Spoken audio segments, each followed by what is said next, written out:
Hello students, हम लोग class +1 में अपने सेकंड चैप्टर के सी पार्ट को शुरू करते हैं।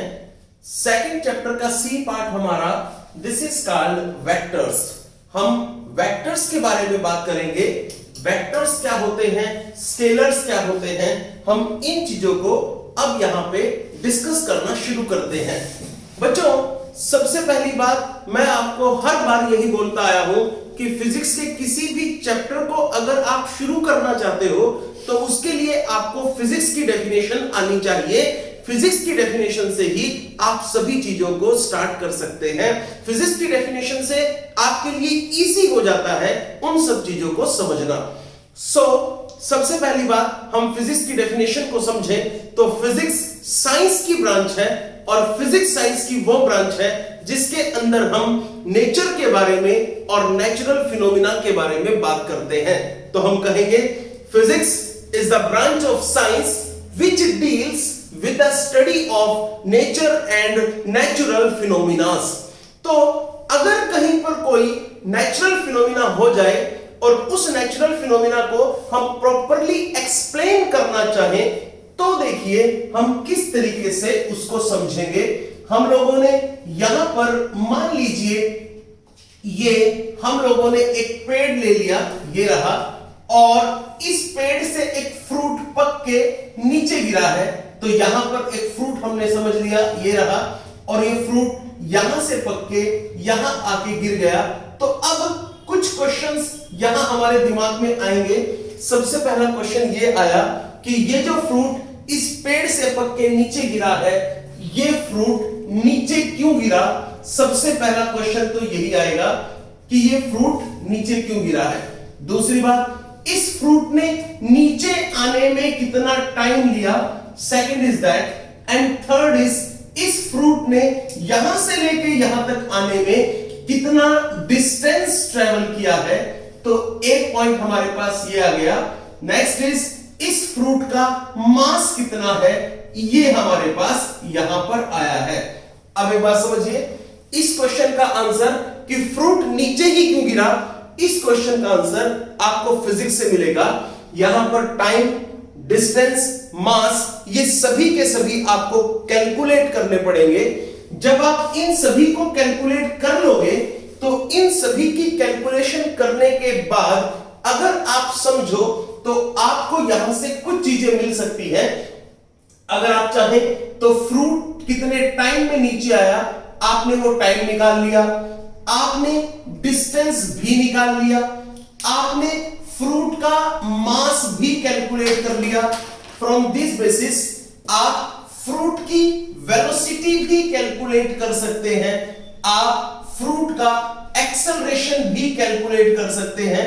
उसके बाद आगे चलिए, आप फ्रूट का मोमेंटम भी कैलकुलेट कर सकते हैं।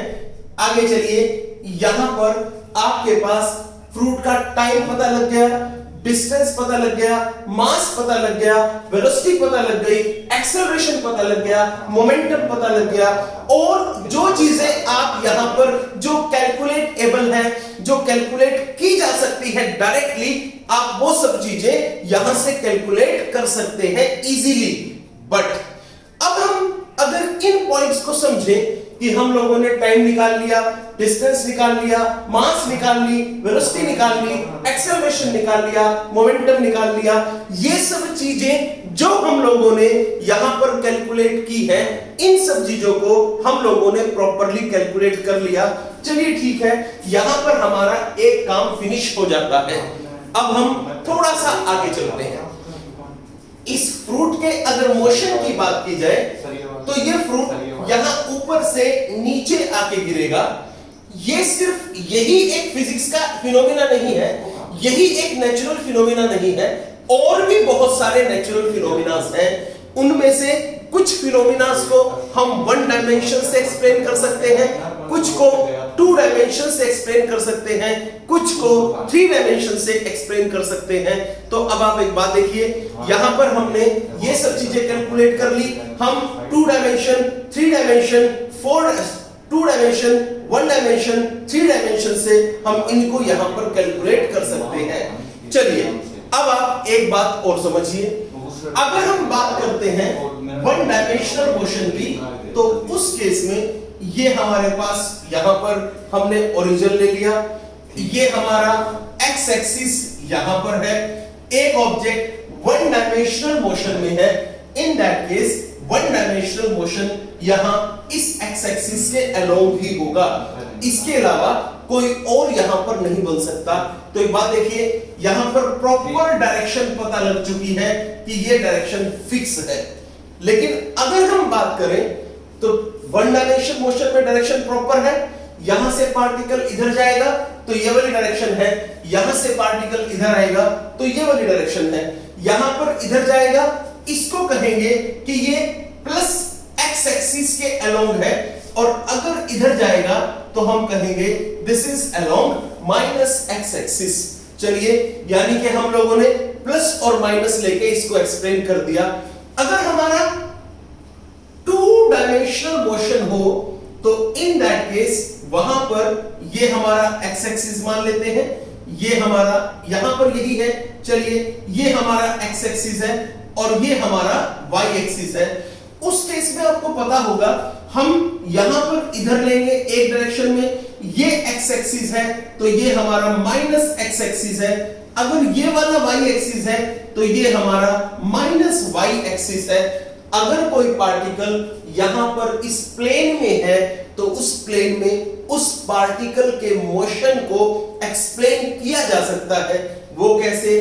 कभी वो इधर एक्स एक्सिस के अलोंग है, अगर इधर जाएगा तो माइनस एक्स एक्सिस के अलोंग होगा, ऊपर जाएगा तो वाई एक्सिस के अलोंग होगा, नीचे जाएगा तो माइनस वाई एक्सिस के अलोंग होगा। यानी कि अगर कोई पार्टिकल सिंपली वन डायमेंशन में मूव करता है तो प्लस और माइनस लगा के हम उसकी डायरेक्शन शो कर सकते हैं। अगर कोई पार्टिकल टू डायमेंशन यानी कि प्लेन में मूव करता है तो भी हम प्लस या माइनस लगा के उसकी एक्सप्लेनेशन को शो कर सकते हैं। बट सबसे ज्यादा प्रॉब्लम, हालांकि प्रॉब्लम टू डायमेंशन में भी आती है, लेकिन सबसे ज्यादा प्रॉब्लम हमें तब आती है जब एक पार्टिकल स्पेस में मूव कर रहा हो। यानी कि अगर हम बात करें यहां पर एक हमने यहां एक्स एक्सिस लिया, ये वाला हमने वाई एक्सिस लिया, ये वाला हमने जेड एक्सिस लिया, ये हमारा स्पेस है और इस स्पेस में पार्टिकल मूव करेगा तो उसके मोशन की डायरेक्शन को हम प्लस या माइनस लेके शो नहीं कर सकते। तो उसके मोशन की डायरेक्शन को वहां पर उसका मोशन भी हो सकता है, उसकी वेलोसिटी भी हो सकती है, उसका मोमेंटम भी हो सकता है, उसका एक्सेलरेशन भी हो सकता है। तो इन सब चीजों को प्रॉपरली एक्सप्लेन करने के लिए हम लोगों को डायरेक्शन शो करनी पड़ेगी।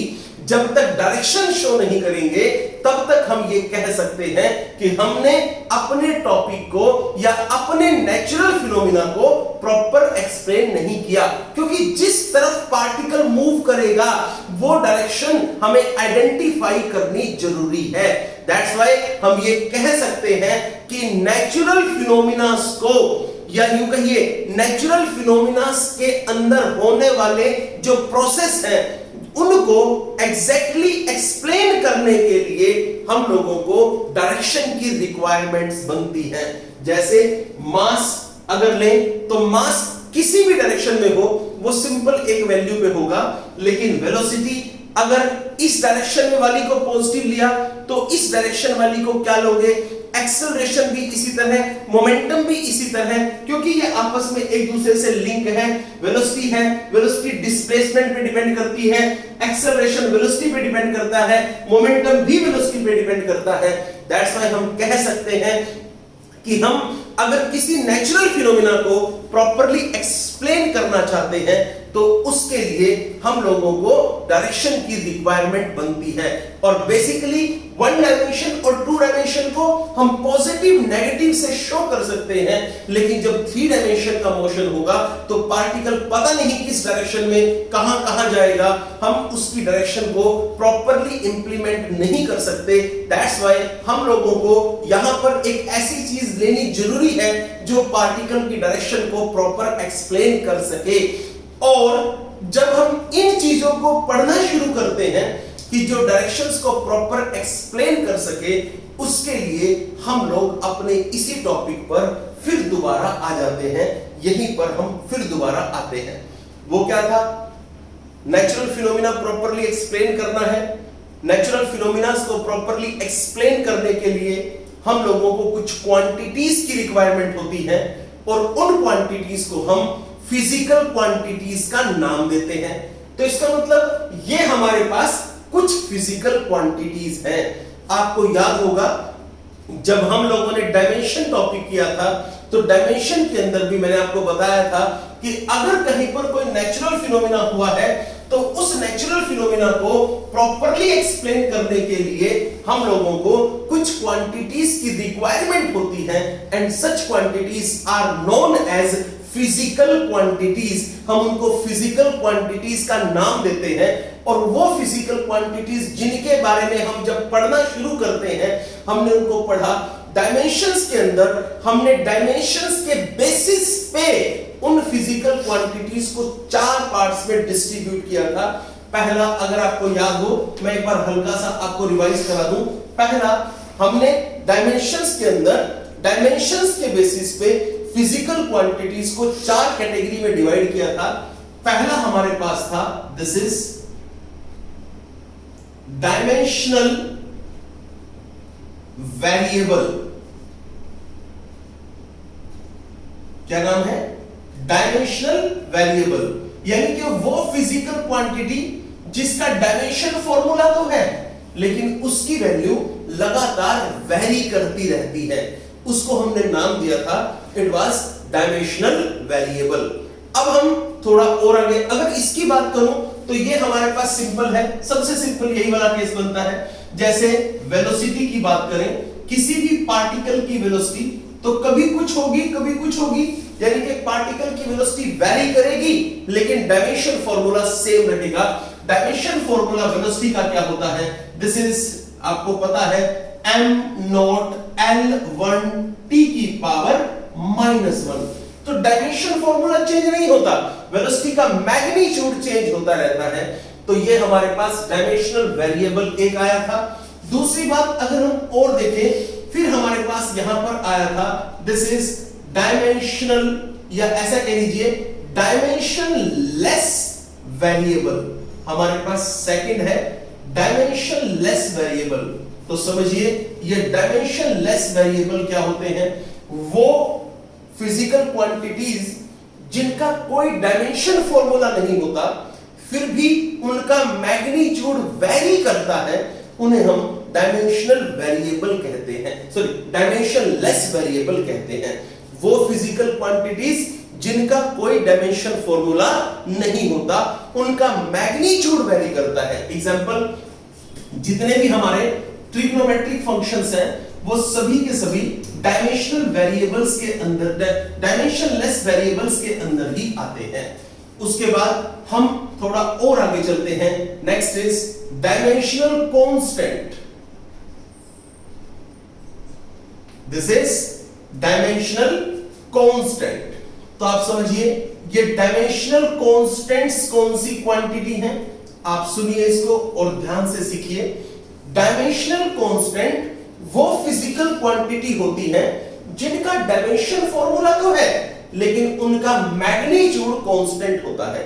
यहां पर डायमेंशनल वेरिएबल वो होते हैं जिनके डायमेंशंस तो है लेकिन उनका मैग्नीट्यूड चेंज होता रहेगा, वेरी करता रहेगा। यहां पर डायमेंशनल कांस्टेंट वो फिजिकल क्वांटिटी है, डायमेंशनल कांस्टेंट वो फिजिकल क्वांटिटी बनती है जिनका डायमेंशन फॉर्मूला तो है लेकिन उनका मैग्नीट्यूड कांस्टेंट है। वो कौन सा? आप समझ लीजिए, आपको पता है स्मॉल g जो है this is acceleration due to gravity, इसकी वैल्यू 9.8 मीटर पर सेकंड स्क्वायर होती है। इसकी वैल्यू अर्थ के सरफेस पे ये है, इट नेवर चेंजेस। तो इसके पास डायमेंशन फॉर्मूला है, हाँ है, बट इसका जो मैग्नीट्यूड है वो कांस्टेंट है। उसके बाद और आगे चलते हैं। Next is dimensionless constant. उसको सुनिए, दिस इज डायमेंशनलेस कांस्टेंट। अब आप समझिए ये डायमेंशनलेस कांस्टेंट कौन है?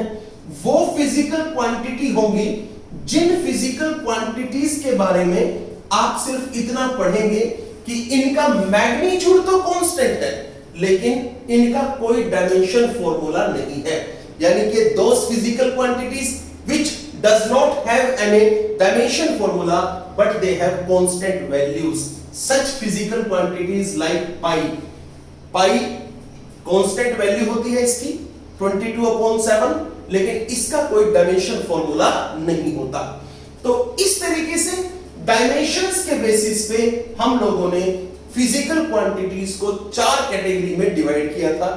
अब हम डायरेक्शन होने या डायरेक्शन ना होने के बेसिस पे इन्हीं फिजिकल क्वांटिटीज को फिर कैटेगराइज करते हैं, इनकी अलग अलग कैटेगरी बनाते हैं।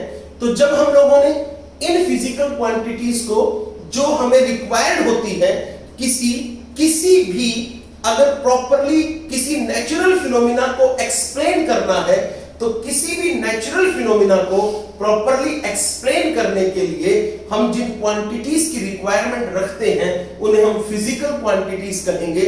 उनको डायमेंशंस के बेसिस पे हमने यहां पर 4 तरह से कैटेगराइज किया था।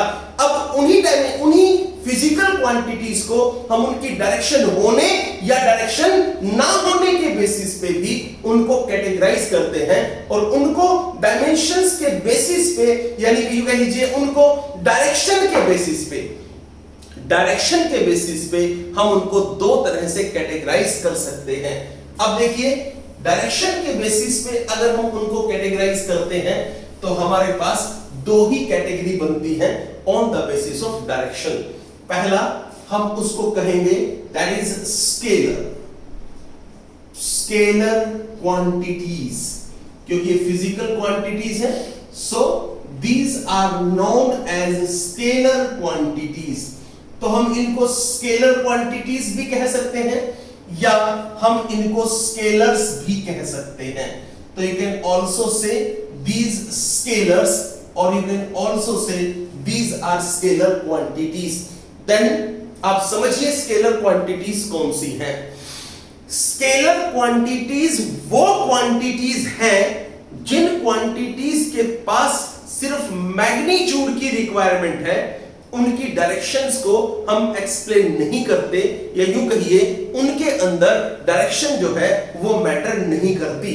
तो those quantities which possesses only magnitude, such quantities are known as scalar quantities। तो हम क्या कहेंगे, स्केलर क्वांटिटीज कहो या स्केलर्स कहो, हम कहेंगे those which possesses only magnitude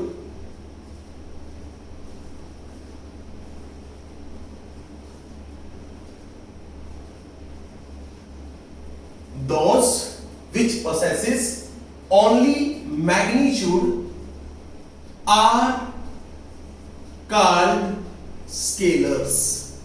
उन्हें हम क्या बोलते हैं, स्केलर्स। उन्हें हम स्केलर्स या स्केलर क्वांटिटीज का नाम देते हैं। अब वो कौन सी है उसको सुनो भाई।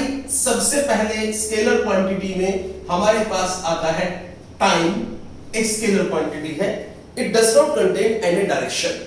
दूसरी बात, अगर हम बात करें मास, तो मास एक स्केलर क्वांटिटी है। मास कहीं पर भी रखो उसकी एक पर्टिकुलर वैल्यू होती है, it does not contain any direction. उसके बाद अगर हम बात करते हैं, टाइम हो गया, मास हो गया, लेंथ की बात करें तो लेंथ के पास भी किसी तरह की कोई डायरेक्शन नहीं होती। उसके बाद अगर हम बात करें टेम्परेचर की, then temperature also does not contain any direction।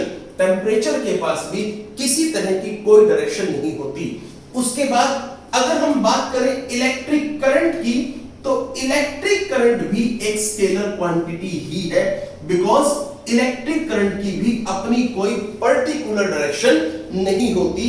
Electric current की डायरेक्शन होती है against the direction of flow of electrons. जिस डायरेक्शन में इलेक्ट्रॉन्स फ्लो करेंगे उसके अपोजिट डायरेक्शन में इलेक्ट्रिक करंट बनेगा। यानी कि इलेक्ट्रिक करंट की अपनी पर्टिकुलर डायरेक्शन नहीं है, वो हमेशा इलेक्ट्रॉन्स की डायरेक्शन के अपोजिट होता है।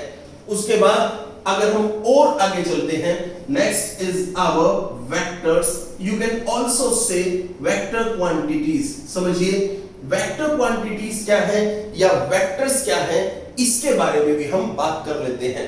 सबसे पहला पॉइंट हमारे पास आया वेक्टर्स की डेफिनेशन। तो सुनिए, वेक्टर क्वांटिटीज वो क्वांटिटीज है जिनके पास मैग्नीट्यूड भी है, जिनके पास डायरेक्शन भी है। ऐसी क्वांटिटीज को हम वेक्टर क्वांटिटीज का नाम देते हैं। तो कहोगे दोज विच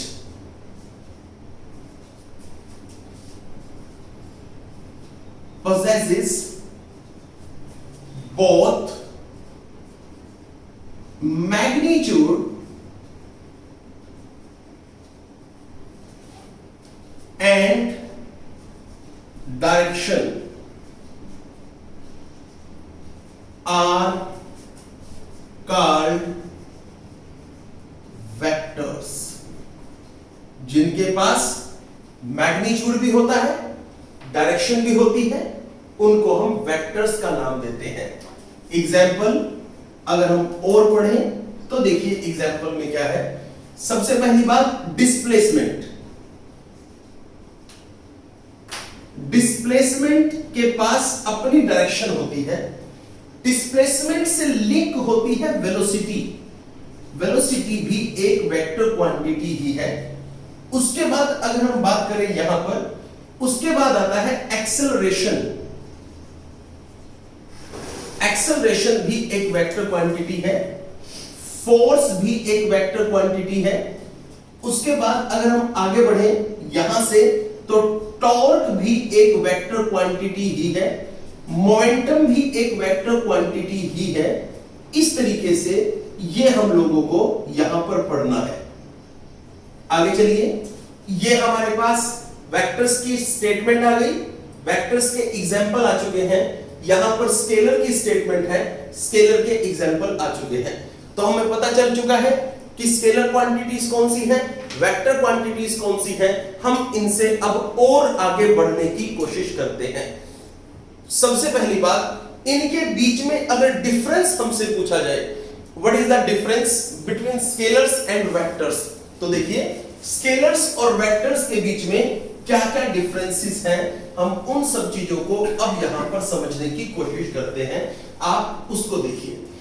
सबसे पहली बात, अगर हम यहां पर स्केलर और वेक्टर के बीच में डिफरेंस देखते हैं तो उसको देखिए। First is scalars, second is vectors.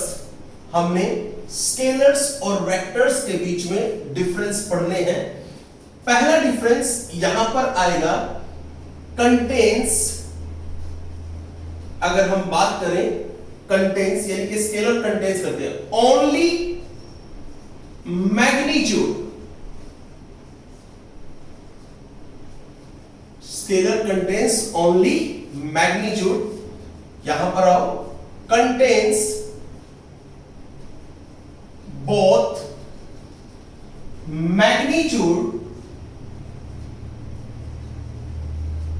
as well as direction।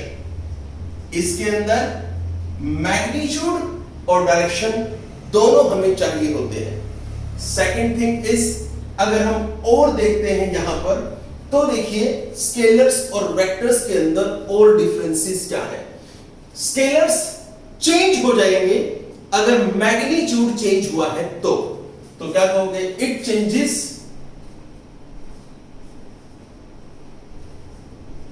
if magnitude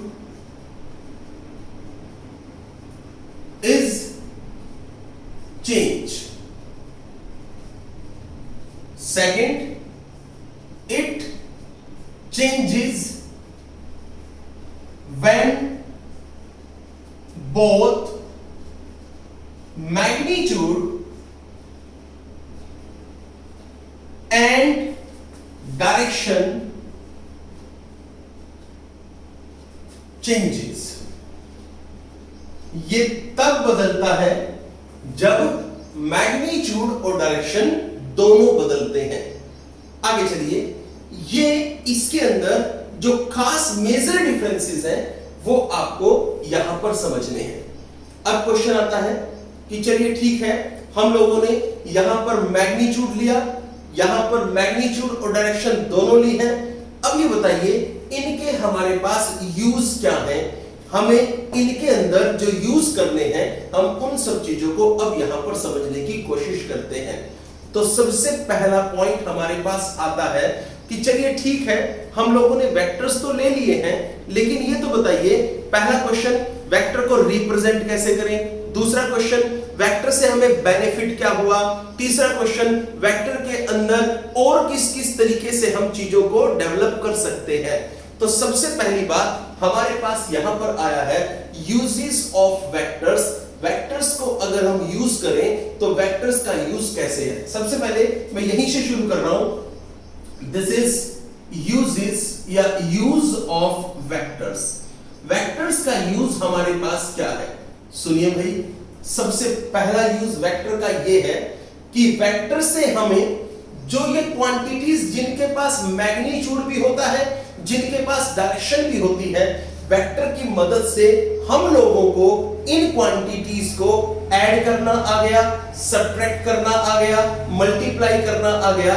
ये वेक्टर का यूज हमारे पास बनता है। अदरवाइज जिन क्वांटिटीज को जिनके पास मैग्नीट्यूड और डायरेक्शन दोनों हैं उनको हमें ऐड करना नहीं आता था। एग्जांपल, एक पार्टिकल कुछ देर के लिए लेफ्ट साइड गया, यानी कि मान लीजिए इस डायरेक्शन में गया, एक पार्टिकल कुछ देर के लिए इधर गया।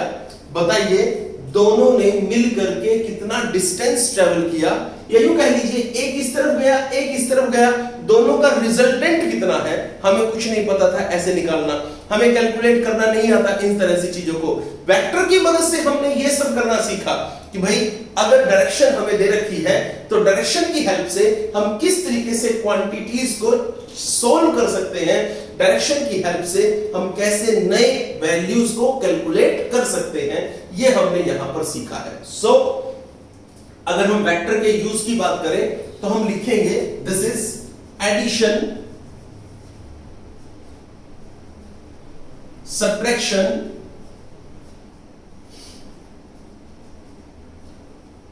multiplication,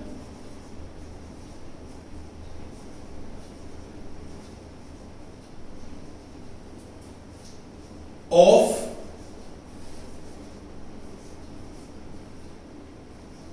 different vector quantities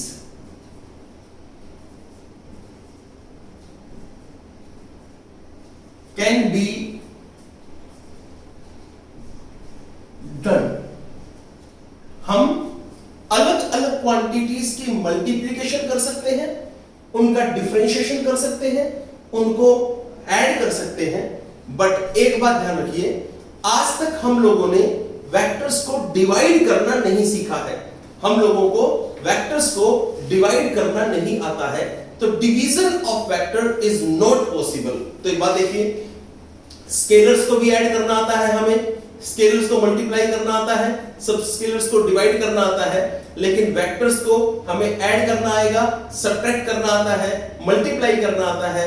vectors को हम डिवाइड नहीं कर सकते। एक बात, स्केलर्स को ऐड करने के लिए, सब्ट्रैक्ट करने के लिए, मल्टीप्लाई करने के लिए, डिवाइड करने के लिए हमारे पास अलजेब्रा है। तो with the help of algebra हम स्केलर्स को ऐड कर सकते हैं, सब्ट्रैक्ट कर सकते हैं, मल्टीप्लाई कर सकते हैं, डिवाइड कर सकते हैं। उसी अलजेब्रा की मदद से हम वेक्टर्स को ये सब नहीं कर सकते। वेक्टर्स को ऐड, सब्ट्रैक्ट, मल्टीप्लाई, डिवाइड करने के लिए हम लोगों ने एक नया अलजेब्रा डेवलप किया था, and that algebra is known as vector algebra. Vector algebra में हम वेक्टर्स को डिवाइड नहीं कर सकते, बाकी के तीनों काम हम वेक्टर अलजेब्रा के अंदर कर सकते हैं। तो पहली बात तो यही हुई है, वेक्टर्स के यूज से हमने डिफरेंट वेक्टर क्वांटिटीज को सब कुछ ऐड, मल्टीप्लाई और उनको सब्ट्रैक्ट करना सीख लिया है।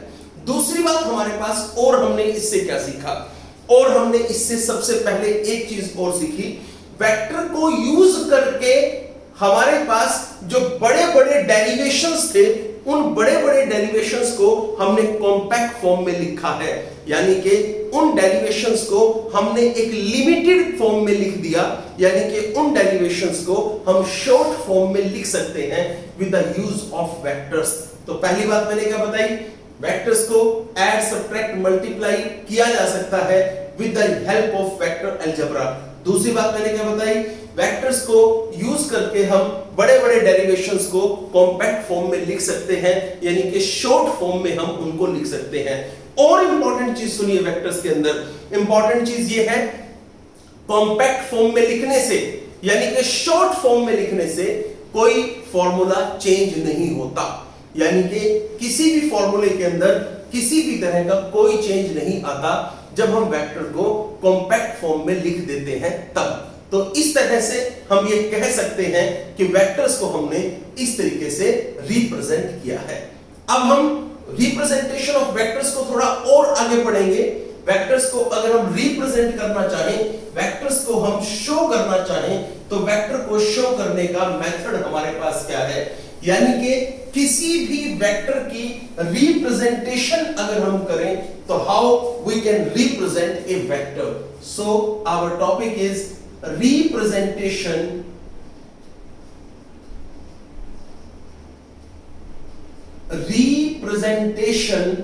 Of vectors. हम वेक्टर्स को कैसे रिप्रेजेंट कर सकते हैं। So our topic is representation of vectors. Vectors को हम कैसे रिप्रेजेंट कर सकते हैं। सबसे पहले देखिए आप कैसे करेंगे इसको। किसी भी वेक्टर को अगर आप रिप्रेजेंट करना चाहते हैं तो उस वेक्टर को रिप्रेजेंट करने का सबसे अच्छा तरीका है, हम कोई भी एक लेटर लें और उस लेटर के ऊपर हम एरो लगा दें। तो with the help of a letter and arrow we can easily represent a vector. वो कैसे, देखिए हम लोगों ने यहां पर ए लिया, ये एक लेटर है, इसके ऊपर हमने इस तरीके से वेक्टर लगा दिया। With the help of this we can represent a vector. ये एरो सिर्फ ये शो कर रहा है कि ये जो क्वांटिटी है, this quantity is a vector quantity. तो यहां से एक लेटर के ऊपर एक एरो लगा के हम किसी भी वेक्टर क्वांटिटी को प्रॉपर्ली एक्सप्लेन कर सकते हैं। आगे चलिए। अब इसके पास तो दोनों चीजें हैं, इसके पास तो मैग्नीट्यूड भी है, इसके पास डायरेक्शन भी है। तो इसका मैग्नीट्यूड शो करते हैं हम ऐसे, इस तरीके से। यहां पर वेक्टर के ऊपर मॉडुलस लगा दीजिए, ये रहा। तो ये अगर ऐसे है तो ये वेक्टर का सिर्फ मैग्नीट्यूड है, या फिर हम वेक्टर के मैग्नीट्यूड को सिंपली ऐसे भी लिख सकते हैं। आगे चलिए। तो वेक्टर का यहां पर एक्सप्लेनेशन हो गया, हम किस तरीके से वेक्टर को एक्सप्लेन कर सकते हैं, रिप्रेजेंट कर सकते हैं, वो हमने सीखा। वेक्टर का अगर सिर्फ मैग्नीट्यूड लेना है तो वेक्टर के ऊपर आप यहां पर वेक्टर लेकर उसके ऊपर मॉडुलस लगा दो तो वो वेक्टर का मैग्नीट्यूड हो जाएगा। आप चाहे तो सिंपली वेक्टर को ऐसे भी एक्सप्लेन कर सकते हैं, ए सिंपल लिख दें, ए, इस लेटर से हम वेक्टर का मैग्नीट्यूड रिप्रेजेंट कर सकते हैं। अब बात आती है वेक्टर की डायरेक्शन। किसी भी वेक्टर के पास दो चीजें हैं, एक मैग्नीट्यूड है, एक डायरेक्शन है। वेक्टर के मैग्नीट्यूड को ऐसे शो कर दो या वेक्टर के मैग्नीट्यूड को ऐसे शो कर दो। अगर वेक्टर की डायरेक्शन को लिखोगे तो कैसे शो करोगे, वो ऐसे है। ये आपने यहां पर ए लिया, इसके ऊपर आप ये कैप लगा दे, ये रहा। It represent the direction of vector. किसी भी वेक्टर की ये डायरेक्शन को रिप्रेजेंट करता है और इसको हम नाम देते हैं, दिस इज यूनिट वेक्टर। हम इसको कहेंगे, ये क्या है, ये है हमारा यूनिट वेक्टर। तो चलिए, इसका मतलब एक वेक्टर के पास दो चीजें हैं, वो कौन सी? आप किसी भी एक वेक्टर को ऐसे लिख सकते हैं, ये तो है वेक्टर का मैग्नीट्यूड और ये है वेक्टर की direction. So with the help of this phenomena we can explain vector. हम वेक्टर को यहां पर इस तरीके से रिप्रेजेंट कर सकते हैं। आगे चलिए। अगर हम वेक्टर को यहां पर ऐसे की बजाय ग्राफिकली रिप्रेजेंट करना चाहें तो कैसे करेंगे? उसके लिए आप मान लीजिए आपके पास एक वेक्टर है, दिस इज 5a वेक्टर, ऐसे लिखना चाहते हैं, तो एक बात बताइए आप इसके बारे में क्या कहेंगे? आप ये कहेंगे कि ये जो 5a है इसकी मैग्नीट्यूड कितना है 5, और इसकी ये ऊपर क्या दे रखी है डायरेक्शन। ऐसे केस में हम वेक्टर को एक एरो से रिप्रेजेंट करते हैं। ये हमने एरो ले लिया, ये एरो का यहां पर देखा जाए एरो का हेड है, यहां देखा जाए ये एरो का टेल है। This is the representation of vector. तो यहां पर इसको बोलते हैं, ये है वेक्टर हेड, ये क्या है वेक्टर हेड, और इसको बोलते हैं दिस इज टेल, ये वेक्टर की टेल है। आगे चलिए, इसका जो मैग्नीट्यूड है दिस इज 5। अब वो 5 कितना है वो डिपेंड करता है हमने कौन सी यूनिट ली है। हमने एसआई सिस्टम लिया है, हमने सीजीएस सिस्टम लिया है, इसके बेसिस पे हम वेक्टर को ऐसे रिप्रेजेंट कर सकते हैं। अगर मैं इस 5a को बात करूं तो ये रहा 5a, मैग्नीट्यूड ये रहा, डायरेक्शन ये रही।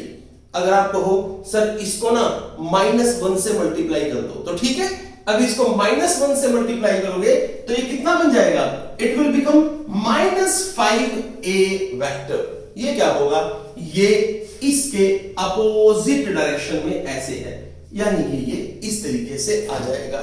यानी कि मैग्नीट्यूड तो अभी भी 5 रहेगा, लेकिन डायरेक्शन जो है दैट विल रिवर्स, डायरेक्शन इसकी रिवर्स हो जाएगी, डायरेक्शन इस तरीके से आ जाएगी। ये आपके पास वेक्टर की रिप्रेजेंटेशन आ जाती है। अब हम यहां तक इस चैप्टर को पढ़ते हैं। नेक्स्ट लेक्चर में हम इस चैप्टर को और डिटेल में करेंगे। आप लोग इसी वीडियो को बार बार देखते रहिए, जो आपको डाउट आए वो डाउट आप मेरे से पूछते रहिए। All the best.